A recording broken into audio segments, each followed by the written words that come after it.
masih berhubungan ke yang awal bahwa dia kelarutan yang buruk akan mempengaruhi jumlah obat yang tersedia di dalam tubuh gitu ya. Kelarutan yang buruk kemungkinan jumlah yang tersedia juga dia kecil sehingga gagal mencapai dosis terapi. Di biofarmasetika, kita dapat mengatasi hal-hal ini gitu ya untuk mencegah kegagalan uji fase klinik 1 dan 2. Kita bisa merancang strategi bagaimana kita merancang menghadapi hambatan terkait kendala fisikokimia dari bahan aktif gitu ya. Dari bahan aktif misalnya, oh bahan aktifnya sangat tidak larut pada air atau praktis tidak larut pada air, kita bisa melakukan pembentukan garam atau pembuatan kokristal, nanopartikel atau dengan penambahan surfaktan-surfaktan tertentu. Jadi kita bisa merancang strategi untuk peningkatan bioavailabilitas atau untuk memperbaiki profil farmakokinetik dari obat. Sehingga nanti akan bisa tercapai uji fase klinis 1 dan 2 yang baik gitu. Kemudian juga di biofarmasetika ketika kita mau pelajarinya, kita bisa mengefisiensi dalam pengembangan obat. Pengembangan produk obat baru itu mahal dan lama gitu ya. Nah, jika kita tidak tahu terkait dengan biofarmasetika, tidak tahu terkait dengan keadaan zat aktif, formulasi, ataupun biologisnya yang akan terjadi, maka ini akan semakin lama gitu ya. Jadi kita di biofarmasetika kita bisa memprediksi, oh untuk zat aktif yang sifatnya seperti ini gitu ya, apa saja hambatan yang mungkin terjadi gitu ya. Terus untuk zat aktif atau untuk produk obat yang diberikan secara oral ataupun produk obat yang diberikan secara rektal gitu ya, kita bisa memprediksi, oh ini hambatan yang terjadi itu apa saja gitu ya. Jadi mungkin kalian bisa berpikir ya, kenapa sih eee, kalau untuk produk-produk obat itu kebanyakan pemberiannya melalui oral. Kenapa sih tidak semua produk obat itu diberikannya, melalui topikal gitu ya. Jadi kan produk oral sendiri kan juga banyak bermasalah ya kalau kalian, telaah gitu. Misalnya pertama ada individu-individu yang susah misalnya meminum tablet gitu. Terus kemudian yang tablet bisa diganti dengan sirup, tapi pada saat pembuatan sirup itu terkadang kita susah untuk menutupi rasa dari zat aktif yang pahit gitu ya. Kemudian, kalau pemberian obatnya melalui topikal gitu kan, untuk orang-orang yang harus mengkonsumsi obat dalam jangka waktu yang panjang, misalnya untuk penyakit-penyakit kronis, kayak hipertensi, kayak diabetes, itu kan terus-menerus ya mereka mengkonsumsi obat. Kalau dengan oral kan, terkadang akan menyulitkan seperti itu ya. Kenapa sih nggak semua obat itu kita, buat aja bentuknya topikal gitu. Jadi lebih mudah untuk terkait penggunaannya. Terus juga misalnya terkait dengan penggunaannya pada kasus-kasus tertentu, misalnya muslim pada bulan puasa gitu ya, untuk meminum obat oral 3 kali sehari itu kan agak ribet untuk pengaturan waktu meminumnya gitu. Kalau misalnya diubah dalam bentuk topikal kan lebih mudah gitu ya, lebih mudah dalam pengaturannya seperti itu. Nah, ketika kita, melogikakan seperti itu, kita akan berpikir, "Iya ya, kenapa sih produk obat itu banyak yang oral, kenapa nggak topikal aja gitu yang lebih mudah?" Gitu ya. Nah, ketika mempelajari biofarmasetika, kita tahu nih apa saja sih hambatannya ketika kita membuat sediaan obat itu penghantarannya melalui topikal atau melalui kulit gitu. Kemudian apa saja sih pertimbangannya sehingga obat itu, kebanyakan kalau kalian lihat ya, pengembangannya adalah penggunaannya melalui jalur oral gitu. Tidak melalui topikal, tidak melalui rektum, atau tidak melalui okular di mata, seperti itu ya. Nah, itu akan ada, pertimbangan-pertimbangan di biofarmasetika yang nanti akan kita pelajari gitu. Kenapa sih tidak semua obat itu rata-rata hampir 80% itu oral, kenapa tidak dialihkan saja ke bentuk topikal yang lebih mudah, bawanya lebih gampang, penggunaannya lebih mudah, pengaturan waktunya lebih fleksibel gitu ya. Nah ini, bisa dipelajari semua alasan-alasan tersebut di biofarmasetika. Jadi kalau misalnya untuk kenapa tidak topikal, itu kita bisa lihat, oh kalau penggunaan topikal melalui kulit itu kebanyakan hanya untuk pengobatan yang efeknya lokal. Misalnya untuk inflamasi lokal, atau untuk jamur gitu ya, atau untuk obat luka, ya gitu. Tidak untuk, penggunaan yang memerlukan efek sistemik gitu. Kenapa? Hambatannya apa sih gitu, hambatannya apa? Itu nanti bisa ditelaah dari anatomi fisiologis susunan dari kulit gitu. Makanya di sini nanti juga kita akan berkolaborasi dengan dosis farmakologi.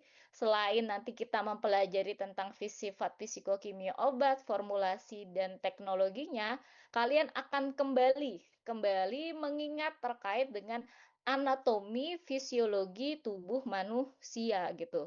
Jadi di situ kita akan mempelajari bahwa oh ternyata kalau dari segi anatomi ya anatomi kulit ini kalau kita tujukan obat untuk efek sistemik, itu dia akan susah untuk dosisnya mencapai dosis, terapi. Kenapa? Karena pada kulit itu ada namanya lapisan paling atas itu stratum corneum di epidermis, yang itu yang terdiri dari jaringan-jaringan dengan sifat tertentu yang akan menghambat penyerapan obat sampai pada 80% gitu. Jadi seperti kalian tahu bahwa kulit itu kan perisai utama dari tubuh gitu ya. Jadi kulit itu dia memiliki struktur yang kompleks sehingga susah sekali untuk ditembus oleh zat-zat asing gitu. Jadi di biofarmasetika itu akan dipelajari kembali lagi kalian akan mengingat terkait dengan anatomi fisiologis tubuh gitu ya.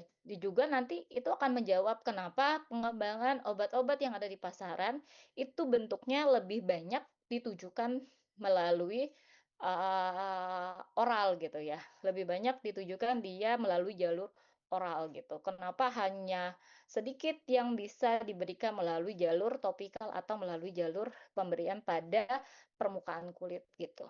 Jadi nanti di sini pada efisiensi pengembangan obat kita dapat memprediksi apa saja hambatan pada proses penyerapan gitu, ataupun memilih bentuk sediaan yang tepat dan, eksipien ya atau zat tambahan yang paling tepat untuk tujuan-tujuan tertentu.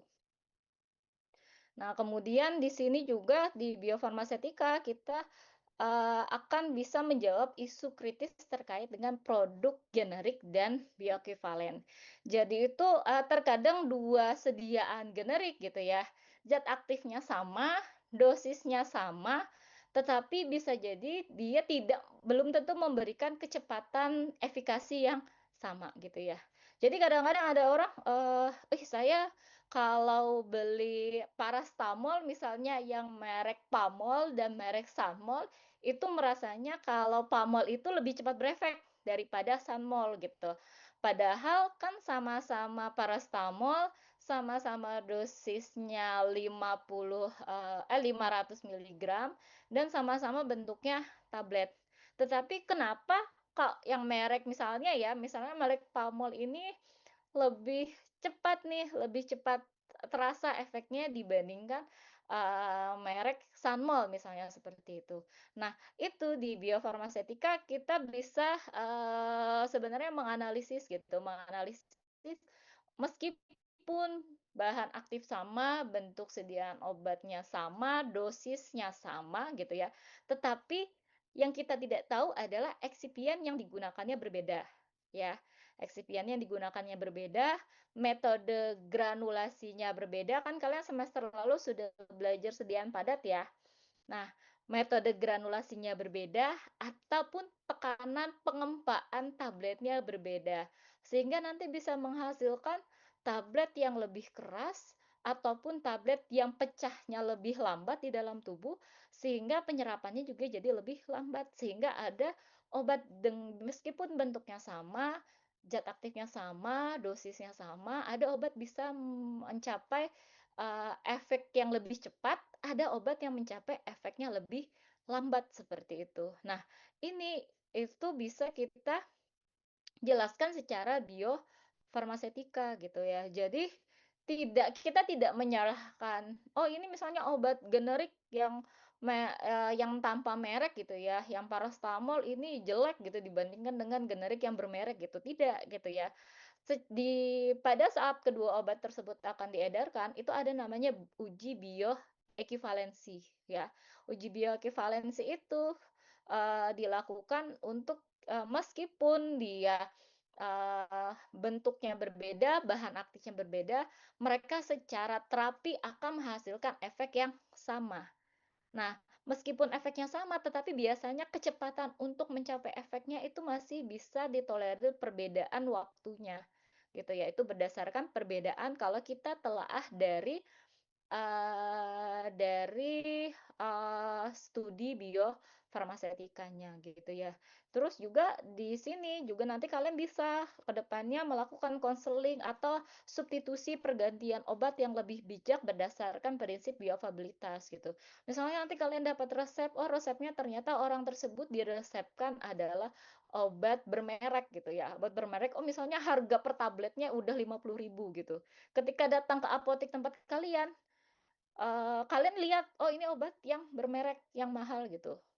Jadi, ketika kalian mau mengganti, tidak tidak serta-merta kalian langsung mengganti yang dengan generik, yang harga per tabletnya mungkin hanya 2.000 gitu, dibandingkan dengan harga 50.000 gitu. Itu sudah akan jauh berbeda gitu. Jadi kita, oh kalau mau diganti berarti dengan, yang bermerek juga, dengan kalau lihat tren harganya biasanya cari yang kurang lebih sama gitu ya. Meskipun selalu ada slogan bilang, "Yang generik juga bagus," gitu, tetapi ketika orang tersebut sudah biasa menggunakan yang bermerek, itu biasanya efek terapi yang dihasilkan biasanya akan lebih cepat daripada yang generik gitu. Jadi ketika digantinya jomplang gitu ya, ada harga, ada kualitas gitu ya, ketika digantinya jomplang, itu, bisa menimbulkan, keluhan dari pasien gitu. Jadi dengan kalian tahu terkait dengan biofarmasetika, prinsip bioavailabilitas, bioekivalen, nanti kalian bisa dengan bijak melakukan substitusi atau pergantian obat ketika nanti kalian sudah berpraktek secara profesional sebagai apoteker gitu. Ataupun dalam kehidupan sehari-hari gitu ya, bagi misalnya ada keluarga atau orang tuanya, "Iya obatnya habis nih," gitu, "kalau diganti dengan ini bisa nggak?" Gitu ya. Jadi kalian bisa tahu, oh kalau yang biasanya dapatnya ini kayaknya digantinya lebih baik yang seperti ini saja untuk biar efikasi yang diberikan itu sama seperti dengan obat yang sebelumnya gitu ya. Kemudian ada juga variabilitas pasien dan kondisi patologis gitu. Jadi kondisi fisiologi dan patologis itu sangat mempengaruhi nasib obat. Misalnya terkait perubahan pH lambung pada pasien lansia ataupun pasien yang mengkonsumsi antasida gitu ya. Pasien lansia itu cenderung lambungnya itu pH-nya lebih tinggi ya dibandingkan dengan kondisi normal gitu ya, ataupun orang-orang yang mengkonsumsi antasida gitu. Antasida kan, dia akan apa ya, mengakibatkan misalnya kayak antasida yang ataupun yang PPI gitu, itu akan ada perubahan pH dari lambung. Nah, perubahan pH dari lambung ini, itu bisa sangat mempengaruhi penyerapan dari obat gitu. Jadi ini nanti akan dipelajari gitu ya, terkait dengan, bagaimana kondisi anatomi fisiologis dari tubuh itu mempengaruhi berapa jumlah obat yang bisa beredar di dalam tubuh.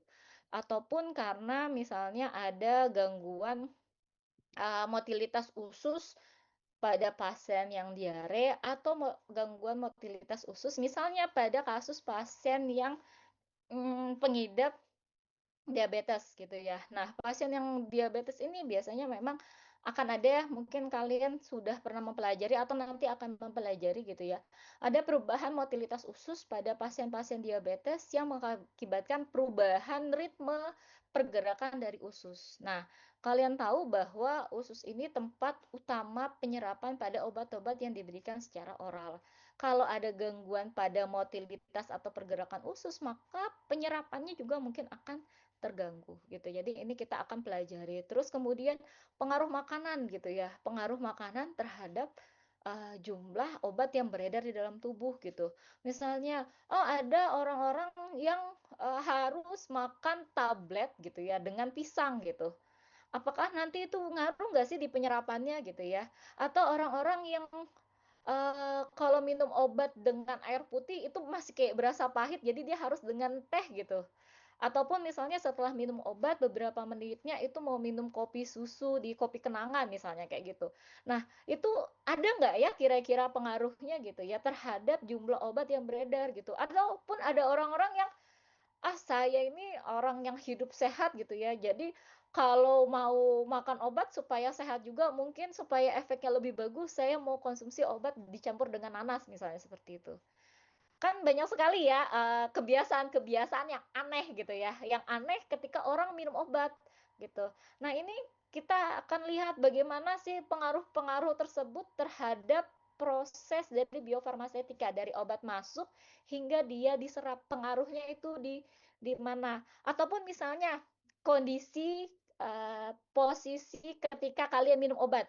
Apakah minum obat dalam posisi berbaring itu dan duduk itu akan ada perbedaan kecepatan penyerapan, kondisi berdiri ataupun berbaring pada misalnya pada orang yang habis operasi apa gitu harus berbaring sisi kiri atau sisi kanan atau misalnya gitu yang agak nyeleneh. Misalnya kalian handstand nih gitu ya. Apakah kira-kira obat masih bisa masuk ke dalam lambung gitu? Ya, saya tanya dulu ya. Kira-kira kalau handstand bisa nggak kalian nelan obat? Gimana? Siapa yang jawab bisa dan siapa jawab nggak bisa? Bisa jelaskan saya nggak? Atau mau dicoba gitu? Ini kalian ada di samping kalian mungkin ada biskuit, kalian handstand terus kalian telan itu kira-kira bisa masuk nggak itu biskuitnya? Bisa nggak? Ada yang geleng-geleng gitu ya? Ya bisa ya. Dalam posisi handstand, coba aja. Misalnya nanti lomba 17-an deh. Siapa yang bisa makan lebih cepat dalam posisi handstand gitu ya? Itu meskipun posisi handstand itu adalah kepala di bawah, kaki di atas, itu kalian masih bisa untuk menelan baik obat, baik makanan. Kenapa? Kembali lagi ingat farmakologi. Di bagian leher atau uh, di kerongkongan itu ada gerakan motilitas ya. Nah, kayak di usus. Jadi, biarpun kalian itu gerakannya melawan gravitasi, kan harusnya kalau berdiri dari atas ke bawah. Kalau handstand kan dari bawah ke atas ya. Nah, meskipun melawan gravitasi, tapi karena adanya motilitas usus gitu ya, terus dibantu juga dengan adanya air liur ya, mukosa juga yang membantu itu masih bisa tetap tertelan dan masuk. Meskipun lebih lambat daripada dalam posisi normal gitu ya. Ya bisa itu dicoba gitu ya. Kalau mau membuktikan silahkan. Mungkin setelah ini ada yang handstand di dinding terus makan ubi rebus gitu. Bisa ketelan apa enggak? Bisa. Tapi bagaimana kalau misalnya dengan cairan? Kalau dengan cairan memang cenderung lebih sulit. Tapi kalau bentuk padatan itu masih bisa lebih mudah. Tapi dalam posisi handstand itu masih memungkinkan bisa ya. Jadi makanya saya bilang tadi di awal bahwa di biofarmasetika ini kita bisa mengamati fenomena yang berhubungan dengan zat aktifnya ataupun berhubungan dengan biologis tubuh. Nah, makanya kalian nanti kembali mengingat farmakologi, anatomi fisiologis tubuh yang akan mendukung bagaimana proses biofarmasetika ini berlangsung. Kemudian yang terakhir adanya perubahan regulasi menuju QBD ya. Jadi QBD ini itu adalah salah satu pengembangan gitu ya untuk mempermudah dalam produsen-produsen atau industri farmasi dalam proses registrasi di BPOM. Jadi QBD ini proses formulasinya itu biasanya salah satunya dibantu dengan beberapa uh, apa ya, aplikasi-aplikasi statistik yang bisa lebih efisiensikan proses pengembangan formula. Jadi kalau selama ini kebanyakan menggunakan trial and error, dicoba gagal, tapi kalau menggunakan QBD ini kita lebih, efisiensi. Jadi semua dimasukkan di aplikasi, ada standar mutu yang akan dipenuhi dari aplikasi ini akan memberikan formula-formula yang lebih, cepat dalam proses, pengembangannya, gitu ya. Nah, jadi inilah kenapa nanti kalian harus mempelajari biofarmasetika. Ya, kemudian lanjut. Oke, nah tujuannya secara umum adalah biofarmasetika itu dengan kita mempelajari biofarmasetika kepencet. Mempelajari biofarmasetika kita dapat, menyusun formulasi yang rasional sesuai dengan sifat fisikokimia obat dan anatomi fisiologis tubuh, sehingga nanti bisa menghasilkan efek terapi yang optimal pada pasien. Ya. Ini pun juga, mungkin saya tambahkan sedikit ya, kalau tadi saya bandingkan antara oral dan topikal, mungkin juga kalian akan kepikiran nggak sih, kenapa ada obat yang dimasukkan ke dalam rektum gitu? Kenapa sih ada obat yang udah ada mulut nih, udah ada kulit gitu ya, ada mungkin lubang hidung, lubang telinga, dan lubang rongga mata, kenapa ada obat yang kepikiran aja gitu, kenapa dia diberikannya melalui rektum atau lubang anus gitu ya. Padahal secara kita tahu adalah lubang anus, saluran anus itu adalah tempat pembuangan kotoran sisa dari pengolahan makanan. Kok ada kepikiran gitu, saluran tersebut dibuat untuk memasukkan obat. Kenapa alasannya? Nah, ini juga nanti bisa dipelajari di biofarmasetika. Nah, kemudian apa saja sih fase-fase perjalanan obat di dalam tubuh. Jadi, perjalanan obat di dalam tubuh ada 3 fase. Jadi ada fase biofarmasetika, ada fase farmakokinetik, dan ada fase farmakodinamik. Nah, fase biofarmasetika ini adalah fase dari liberasi dan sampai absorpsi. Liberasi ini apa? Liberasi ini adalah pecahnya atau hilangnya bentuk obat. Misalnya awalnya tablet, tabletnya itu hancur menjadi serbuk. Ya, itu adalah proses liberasi atau proses pelepasan lepasnya zat aktif dari pembawanya. Gitu ya. Jadi pada fase biofarmasetika ini dia adalah dari kontak penggunaan awal gitu ya. Jadi misalnya kalian makan tablet, tabletnya masuk ke mulut gitu ya. Dari mulut ke kerongkongan, terus kemudian masuk ke dalam lambung. Nah, di lambung ya bentuk farmasetik ini misalnya kayak tablet, kapsul itu dia akan hancur. Ya, bagaimana proses hancurnya? Apa yang menyebabkan dia hancur? Kenapa dia bisa hancur di lambung? Faktor-faktor apa saja yang mempengaruhi? Itu nanti akan kita pelajari di biofarmasetika. Ya, kemudian nanti setelah fase biofarmasetik hancur, misalnya tablet hancur atau kapset hancur, maka zat aktif yang dibawa itu dia akan melarut gitu ya.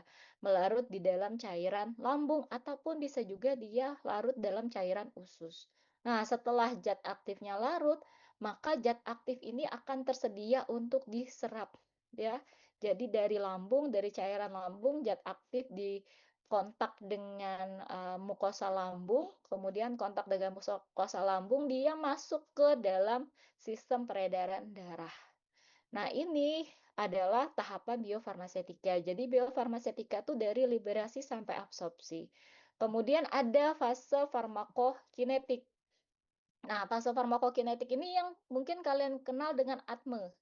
Absorpsi, distribusi, metabolisme, dan eliminasi atau ekskresi. Gitu. Bu, di fase biofarmasetika kan juga ada absorpsi. Di farmakokinetik juga ada absorpsi. Bedanya di mana?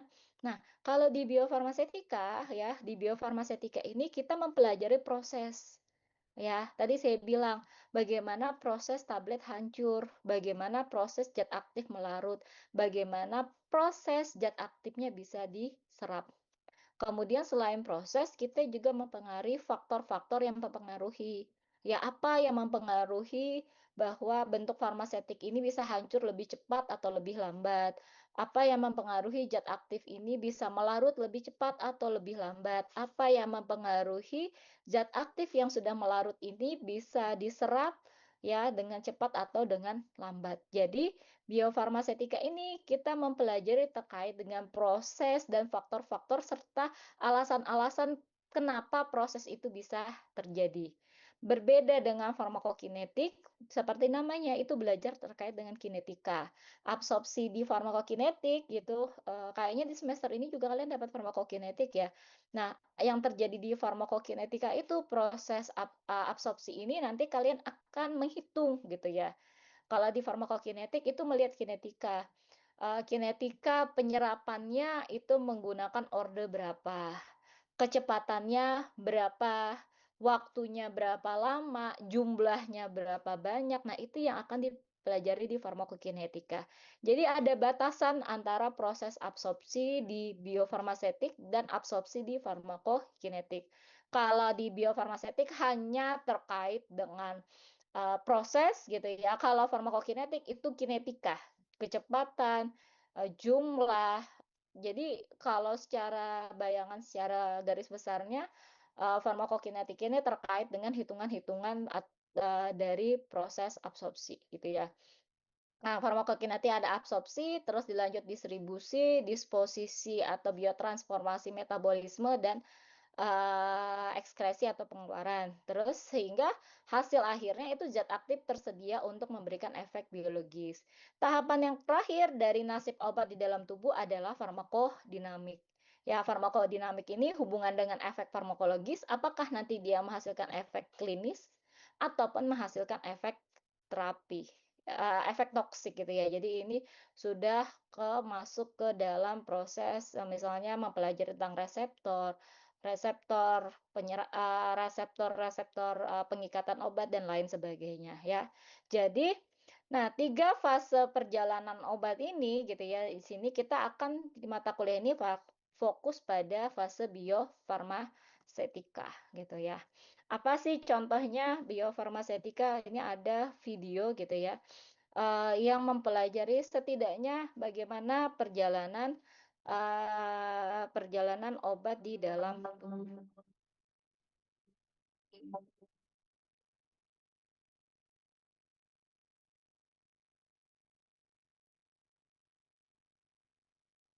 A drug is a chemical or biological substance that affects the body and its functions.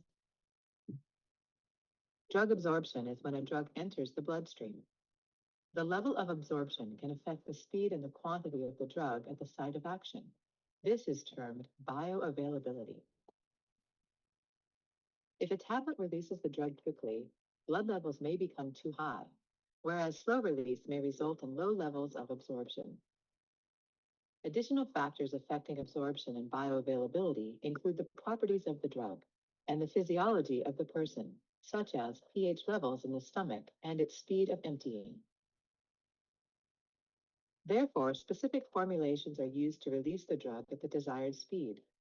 Common formulations include tablets, capsules, suppositories, transdermal patches, and solutions.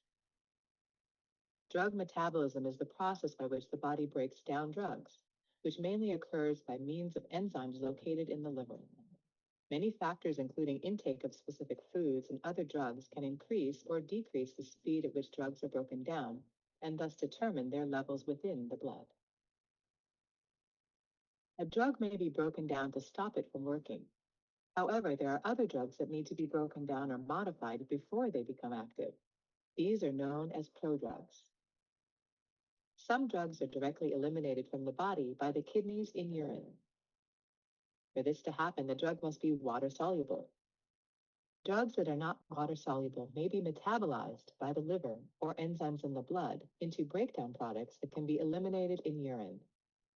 Diseases that affect the liver or the kidneys can cause blood levels of a drug to increase. ya, oke. Jadi kalau kalian lihat di sini ya, jadi kalau kita telah dari video ini, proses biofarmasika dari awal ini nih, ada tablet yang akan masuk ke dalam mulut gitu ya, ini pemberian secara oral, kemudian dia nanti akan masuk ke dalam lambung gitu. Nah, di lambung ini yang awalnya bentuknya tablet gitu, kalian lihat dia akan mengalami proses disintegrasi atau hancurnya bentuk dari tablet menjadi dia bentuk serbuk, ya. Nah, di sini kemudian setelah tabletnya hancur, zat aktifnya terlepas dari pembawanya, maka zat aktifnya akan terlarut. Bisa dia terlarut di lambung ataupun dia terlarutnya di dalam usus gitu ya. Terus kemudian setelahnya gitu ya, setelahnya zat aktif ini akan mengalami proses penyerapan. Penyerapan itu bisa terjadi di lambung ataupun di dalam usus, terutama pada usus halus gitu. Nah, itulah proses biofarmasetika gitu. Jadi dari kontak awal obat masuk gitu ya, sampai obat itu terserap. Yang selanjutnya ini sudah masuk ke tahapan farmakokinetik ya. Farmakokinetik tadi eh, kinetika obat terserap gitu ya, sampai ini proses metabolisme gitu ya. Tadi dilihat Many proses factors include metabolisme mengubah dari bentuk prodrug menjadi drugs ya, bentuk tidak aktif menjadi bentuk aktifnya, sehingga nanti bentuk aktifnya ini nanti akan bisa berikatan dengan reseptor memberikan efek. Nah, kemudian nanti setelahnya akan ada juga, pengubahan dari bentuk aktif misalnya menjadi bentuk tidak aktif yang nanti agar bisa dilakukan proses, eliminasi, salah satunya eliminasi atau ekskresi, melalui urin gitu ya. Melalui urin for this to happen, the sehingga, drug must obat akan keluar dari sistem tubuh increase. gitu. Ya, jadi memang, nasib obat dalam tubuh ini dia prosesnya dinamis gitu. Jadi, ketika dalam proses kita misalnya makan tablet, obat itu terserap, nah jumlah yang terserap ini dia akan ada yang masih terserap, ada yang sudah masuk ke peredaran darah, ini dia prosesnya langsung kontinu, ada yang langsung mengalami eliminasi, ada yang langsung mengalami metabolis, ada yang terserap, atau ada yang langsung berikatan dengan reseptor. Ini dia prosesnya itu dia dinamis terus menerus hingga nanti obat yang atau zat aktif yang berada dalam tubuh ini dia sudah habis gitu ya. Nah, kemudian ini tadi yang akan nanti kita pelajari ya. Jadi sebenarnya biofarmasetika itu simpel, kita mempelajari proses pelepasan, pelarutan, dan penyerapan ya. Jadi obat, bentuk produk obat dari zat aktif dan pembawa ya. Nah, produk obat ini kalau misalnya saya biasanya melogikakan adalah zat aktif ini adalah kalian penumpang, produknya misalnya kayak tablet itu kendaraannya. Ya, jadi proses liberasi atau proses pelepasan ini, lepasnya zat aktif dari pembawanya. Jadi proses bagaimana sih si kalian sebagai penumpang di mobil itu bisa keluar gitu ya. Bagaimana prosesnya? Bagaimana zat aktif yang dimasukkan ke dalam bentuk sediaan itu bisa keluar gitu ya. Logikanya kayak gini gitu. Ketika pembawanya itu misalnya tablet, tablet itu nanti akan pecah. Pecahnya mekanismenya gimana? Apakah tablet itu akan meledak, akan melarut, atau dengan mekanisme yang lain gitu. Nah, itu nanti akan kita pelajari bagaimana sih mekanisme lepasnya si zat aktif dari si pembawanya. Setelah lepas, zat aktif ini berbentuk dispersi padatan. Nah, kalau sudah zat aktifnya terlepas, zat aktif sebagai penumpang sudah terlepas, nanti dia akan mengalami proses pelarutan atau disolusi, ya.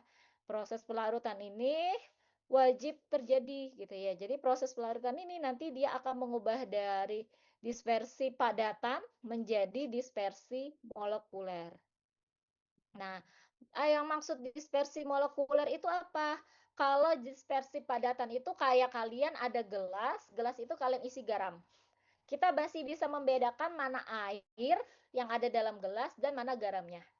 Ya, si garam ini logikanya adalah zat aktif. Jadi zat aktifnya masih dalam bentuk dispersi padatan. Nah, kalau dia sudah mengalami proses pelarutan, dia berubah jadi dispersi yang molekuler. Molekuler itu dia bentuknya zat aktifnya sudah berubah menjadi bentuk molekul yang tidak bisa lagi secara kasat mata uh, kita bedakan mana zat aktifnya, mana pelarutnya gitu. Nah, proses disolusi ini wajib terjadi. wajib terjadi kalau mau zat aktifnya bisa terserap. Ya, makanya tadi pada pengantar awal, itu kita tadi saya menekankan terkait dengan kelarutan gitu ya. Kalau kelarutannya jelek, itu nanti akan bermasalah pada proses absorpsi, gitu ya. Jadi, kalau obat mau diabsorpsi, berarti dia harus dalam bentuk molekuler atau bentuk terlarutnya. Logikanya kayak gini, proses absorpsi itu kan terjadi karena ada membran absorpsi dan ada si zat aktifnya harus melewati membran absorpsi. Nah, kalau misalnya saya logikakan membran absorpsi ini berupa kain gitu ya, terus si zat aktif ini berupa garam, kalau garam dalam bentuk serbuk itu tidak bisa terserap di kain. Tetapi kalau garamnya sudah berupa larutan, dia akan bisa terserap di dalam kain gitu. Jadi, syarat mutlak obat untuk bisa diserap adalah dia harus larut atau harus dalam bentuk molekulernya. Kalau dia tidak larut, tidak dalam bentuk molekulernya, dia tidak dapat diserap gitu. Jadi makanya kelarutan itu akan sangat-sangat penting dan merupakan faktor penentu berapa banyak obat itu nanti bisa untuk diserap, diabsorpsi gitu ya. Nah, diserap setelah dia mampu diserap, maka dia akan beredar masuk ke dalam sirkulasi sistemik gitu ya. Jadi di sini nanti kalian harus eee, tahu bahwa proses di biofarmasetika itu ada liberasi, disolusi, absorpsi. Tiga fase ini yang akan dipelajari dalam proses biofarmasetika, ya. Kita lihat bagaimana mekanismenya, bagaimana proses terjadinya, dan faktor-faktor apa saja yang mempengaruhi dari proses tersebut, ya. Ini adalah, secara garis besar ya. Jadi dari predisposisi obat akan menentukan nasib obat secara in vivo, gitu ya, dari proses pelepasan, kelarutan, hingga absorpsi. Yang mempengaruhinya kalau kalian di sini lihat adalah ada faktor teknologi formulasi dan ada faktor biologisnya, gitu ya. Jalur pemberian obat itu akan mempengaruhi proses biofarmasetika, cara pemasukan obat gitu ya. Tadi saya bilang cara pemasukan obat misalnya kalian dalam posisi handstand, berbaring, duduk misalnya gitu. Dosis ritme pemberian obat, kenapa di sini ada bisa dosis 2 kali, 3 kali sehari, ada yang sesudah makan, sebelum makan, atau bersamaan dengan makan, itu akan kita lihat pengaruhnya di proses biofarmasetika. Terus pengaruh bentuk sediaan obat, ya, sifat psikokimia dan teknologi, ini nanti dilihat interaksinya dengan tempat pemasukan obat, misalnya melalui oral itu saluran cerna, melalui mata itu, saluran pada bagian mata, hidung, ya, yang sistem pernapasan, ataupun melalui jalur rektum, pemberian pada rektum. Terus juga terkait dengan jumlah aliran tempat pemasukan obat, aliran darah, atau mekanika tempat pemasukan obat. Jadi, kita nanti akan melihat faktor-faktor ini. Jadi, kita bisa menjawab itu, kenapa banyak obat yang dibentuknya melalui pemberian oral, kenapa obat tidak melalui topikal aja, kenapa ada obat yang diberikan, untuk, pemberiannya melalui rektum gitu ya. Itu nanti kita bisa menjawab pertanyaan-pertanyaan itu dengan mempelajari biofarmasetika, ya. Nah, ini tadi, pengertian dari, tahapan-tahapan biofarmasetika ya. Liberasi itu pelepasan, itu proses lepasnya zat aktif dari bentuk sediaan. Ya, dipengaruhi oleh biasanya keadaan biologis mekanis tempat pemasukan obat. Jadi hasil dari proses liberasi ini adalah dispersi halus padatan zat aktif dalam cairan tempat obat masuk. Ini tadi yang saya lihat kan pada video ya. Ada tablet masuk ke dalam lambung, tabletnya hancur dan dia berubah menjadi bentuk serbuk. Kemudian ada proses disolusi atau kelarutan gitu ya. Jadi dia setelah proses pelepasan nanti akan proses pelarutan, nanti terbentuk molekul dalam air ya. perlu diingat bahwa tahapan disolusi ini harus terjadi ya, karena kalau, zat aktif tidak dalam bentuk molekuler atau terlarut, maka dia tidak bisa diserap. Tapi bagaimana Bu kalau misalnya dia sudah dalam bentuk cairan, misalnya larutan, itu dia tidak perlu ada proses disolusi lagi karena bentuknya dia sudah dalam bentuk larutan. Jadi dia tinggal langsung terserap. Terus bagaimana juga Bu kalau misalnya zat aktifnya berupa minyak. Nah, kalau berupa minyak nanti ada proses penyarian atau proses ekstraksi. Nanti akan dijelaskan lebih lanjut ya. Jadi proses disolusi ini wajib terjadi. Nah, saya mau berikan satu pertanyaan pada kalian gitu ya. Jadi kalau obat yang diberikan secara oral itu kan ada 2 tuh bentuknya. Ada padatan, tablet, dan ada cairan atau sirup. Nah, menurut kalian, kalau dari kita lihat dalam proses biofarmasetika ini gitu ya, ada liberasi, pelarutan, dan penyerapan. Yang mana yang lebih cepat antara bentuk padatan tablet dan bentuk larutan sirup? Yang mana yang lebih cepat kira-kira proses penyerapannya? Apakah tablet gitukah ataukah sirup yang menghasilkan efek lebih cepat atau menghasilkan proses absorpsi yang lebih cepat gitu. Tablet atau sirup? Ada yang mau jawab atau harus ditunjuk? Oke, silakan yang angkat tangan nih. Ada tadi yang angkat tangan. Bu, Oke, gimana? izin Bu.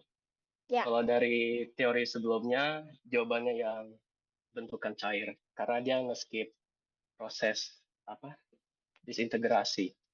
Dan saat dia udah masih sudah jadi apa larutan, secara otomatis nanti absorbasinya juga lebih mudah. oke Itu ya. Bu. Oke, Makasih. terima kasih. Ya, jadi kalau kita logikakan adalah pastinya sediaan sirup dia akan mencapai proses absorpsi yang lebih cepat karena dia nggak ada proses pelepasan ya. Kalau tablet kan tabletnya harus hancur dulu, harus terlarut dulu baru diserap. Kalau sirup dia langsung diserap. Nah, pada keadaan normal, iya hal itu bisa terjadi. Hal itu terjadi, tapi gitu ya. Kan ada namanya sifat psikokimia zat aktif gitu ya. Nah, ada kasus gitu ya, kasus di mana zat aktif ini ketika kita formulasikan dalam pembawa sirup dia larut. Tapi ketika misalnya masuk di dalam lambung ini kan punya pH yang berbeda dengan sirup. Lambung pH-nya cenderung asam, 2, 3 misalnya seperti itu.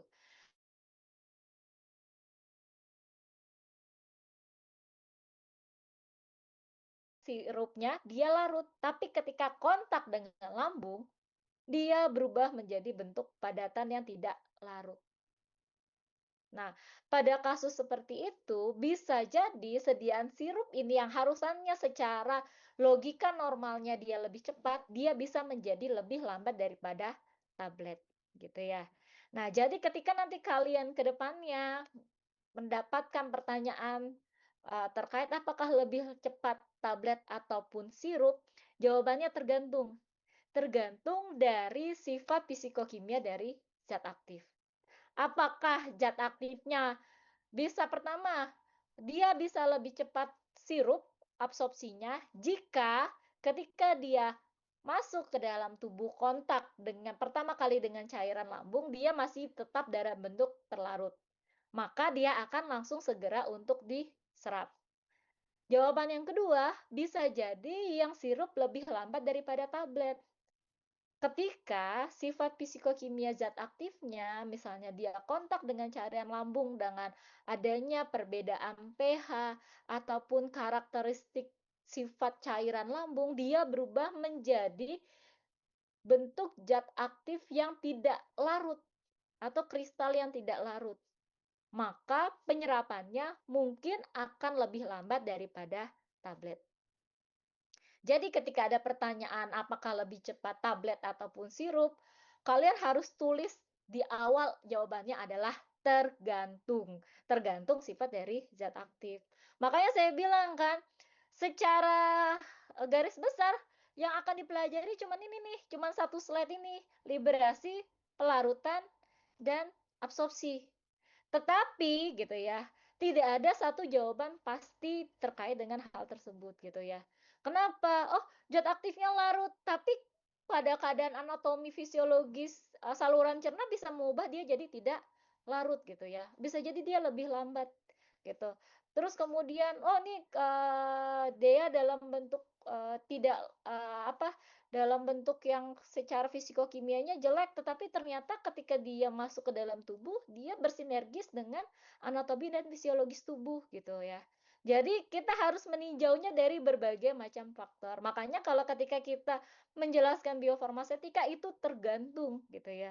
Karena setiap zat aktif itu punya karakteristik yang berbeda-beda. Setiap lingkungan tempat zat aktif itu diberikan juga punya karakteristik yang berbeda-beda. Kayak kalian lah ibaratnya di satu angkatan atau di satu kelas aja atau di satu circle itu punya karakteristik yang berbeda-beda. Ketika kalian di circle A, kalian akan sifatnya seperti ini, masuk ke circle B sifatnya yang seperti ini. Nah, kan nanti akan ada penyesuaian. Nah, itu yang akan kita pelajari bagaimana proses dan faktor-faktor yang mempengaruhi. Gitu ya. Jadi terlihat simpel tapi kompleks, tapi ketika kita mempelajari biofarmasetika, itu, kita akan lebih sering menjawab dengan kata tergantung.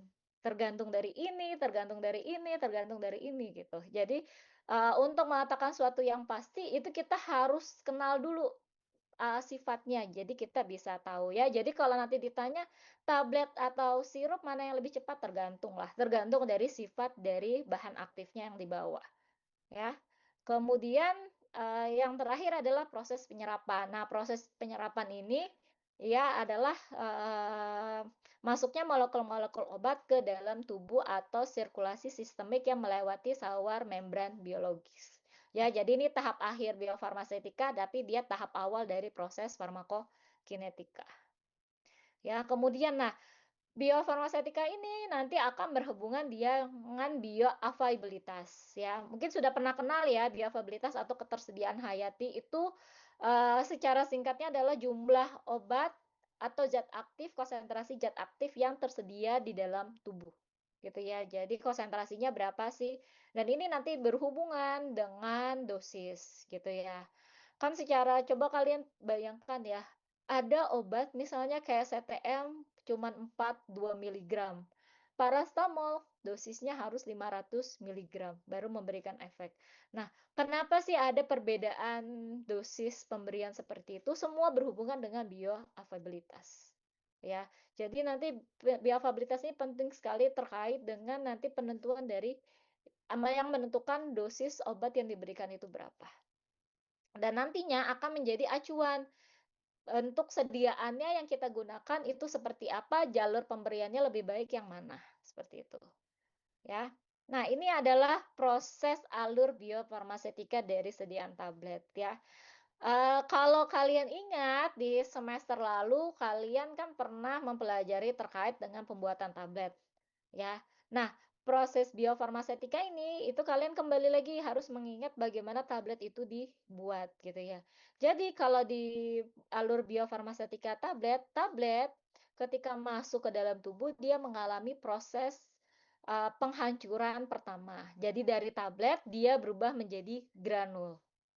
Kemudian setelah granul, dia mengalami proses penghancuran kedua, yaitu proses liberasi. Dia berubah menjadi bentuk serbuk di mana zat aktif dan eksipien dia terpisah. Nah, kalau kalian lihat dari serbuk, granul, dan tablet ini adalah proses pembuatan tablet. Jadi proses biofarmasetika untuk sediaan tablet ini kebalikan dari proses pembuatan tablet, gitu ya. Jadi tablet dia akan hancur dulu jadi granul, setelah itu granulnya akan hancur menjadi serbuk. Nah, hancurnya menjadi serbuk ini dia itu namanya proses liberasi atau pelepasan, terpisahnya antara zat aktif dan eksipien. Setelah dia terpisah, maka zat aktifnya akan larut di medium saluran cerna. Setelah dia larut, ya, misalnya di lambung atau di usus gitu ya, baru nanti dia akan mengalami proses penyerapan gitu. Ya, jadi Ini adalah tahapan dari proses biofarmasetika. Nanti kalian akan mempelajari bagaimana tablet ini bisa pecah menjadi serbuk gitu ya.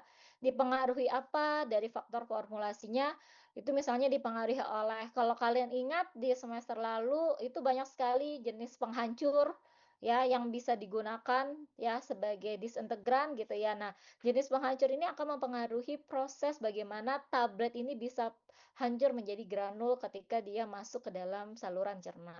Kemudian nanti bagaimana dari granul ini ya ada penghancur luar, ada penghancur dalam, bagaimana dari bentuk granul ini bisa pecah lagi menjadi bentuk serbuk gitu ya. Ini untuk tablet. Nah, ini ada lagi contoh dia untuk bentuk sediaan cair. Nah, kalau bentuk sediaan cair, sini contohnya adalah suspensi, ya. Suspensi ini berbeda ya dengan larutan ya. Kalau suspensi ini zat aktifnya tidak larut, tapi dia di pembawanya berupa cairan. Nah, karena suspensi ini zat aktif nggak larut, berarti proses awal biofarmasetikanya itu si zat aktifnya harus terlarut dulu.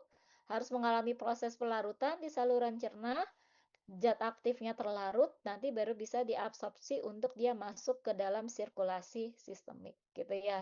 Jadi tahapan yang disintegrasi seperti tablet ini tidak terjadi karena dia sudah dalam bentuk serbuk zat aktif dalam pembawa cair. Bu, bagaimana kalau misalnya larutan? Kalau larutan, dia di sini larutan langsung proses absorpsi, tidak ada proses disolusi, gitu ya. Jadi ini berbeda tergantung dari bentuk sediaan obat. Makanya di sini kalian harus mengingat, tahu bentuk larutan dan larutan misalnya bentuk cairan, larutan, suspensi, emulsi bedanya di mana, tablet, kapsul itu bedanya di mana, kalau semi solid misalnya krim, gel, salep itu bedanya di mana. Itu akan mempengaruhi dari biofarmasetikanya prosesnya gitu ya. Kalau kalian nggak tahu bedanya suspensi sama larutan, kalian nggak akan bisa tahu bahwa, oh kalau suspensi ternyata zat aktifnya nggak larut, jadi dia harus dilarutkan terlebih dahulu gitu ya. Jadi maka kalian harus tahu bentuk sediaan itu seperti apa. Nah, terakhir adalah proyeksi ke depan dari biofarmasetika. Bu, kalau kita mempelajari biofarmasetika, misalnya untuk kebermanfaatan ke depannya apa? Misalnya saya mau melakukan penelitian nih terkait dengan biofarmasetika. Biasanya biofarmasetika itu meneliti tentang apa? Di sini secara garis besar dia meneliti interaksi antara formulasi teknologi pembuatan bentuk sediaan untuk bahan jadi gitu ya. Untuk nanti obat jadinya seperti apa ataupun interaksi antara zat aktif dan organ. Misalnya kayak tadi saya bilang bahwa di biofarmasetika itu penelitian-penelitiannya misalnya kita mengubah zat aktif yang tidak larut menjadi bentuk larutnya. Terus kemudian kita uji dia bagaimana sih proses biofarmasetikanya dan bagaimana ketersediaan hayatinya. Apakah ketika obat yang awalnya tidak larut menjadi larut itu ketersediaan hayatinya menjadi lebih baik. Atau misalnya interaksi dengan organ tertentu. Misalnya gini melakukan pengujian misalnya apakah biofarmasetika ini secara teoritis kan pada pasien-pasien diabetes itu ada gangguan pada motilitas usus gitu ya. Nah, pada kenyataannya apakah hal ini berlaku pada semua obat gitu ya. Jadi misalnya bisa kita lakukan pengujian misalnya menggunakan hewan coba gitu ya. Tikus dibuat diabetes terus dilihat interaksi zat aktif yang diberikan dengan keadaan tertentu gitu ya, keadaan pasien tertentu apakah profil ketersediaan hayatinya itu masih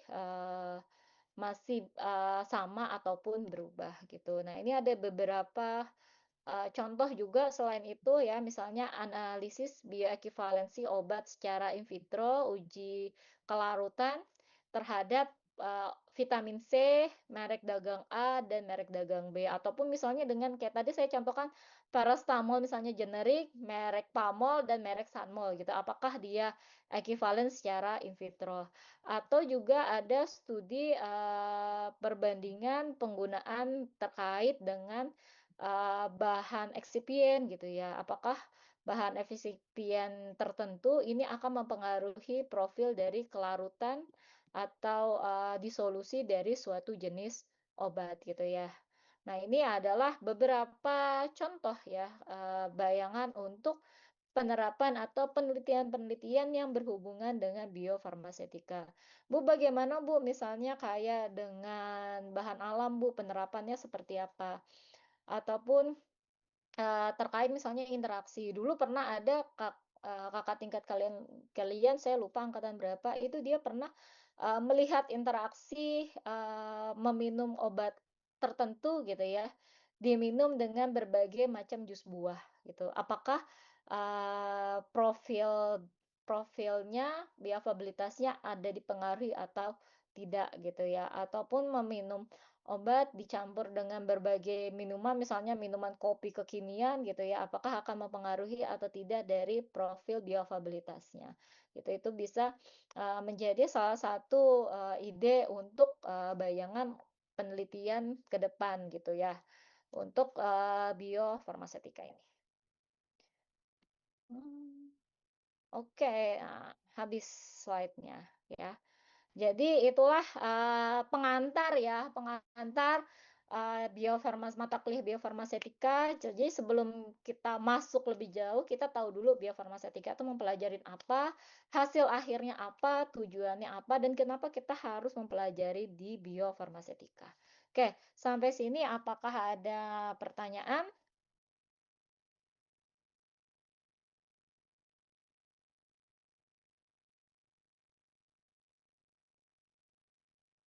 Ada nggak?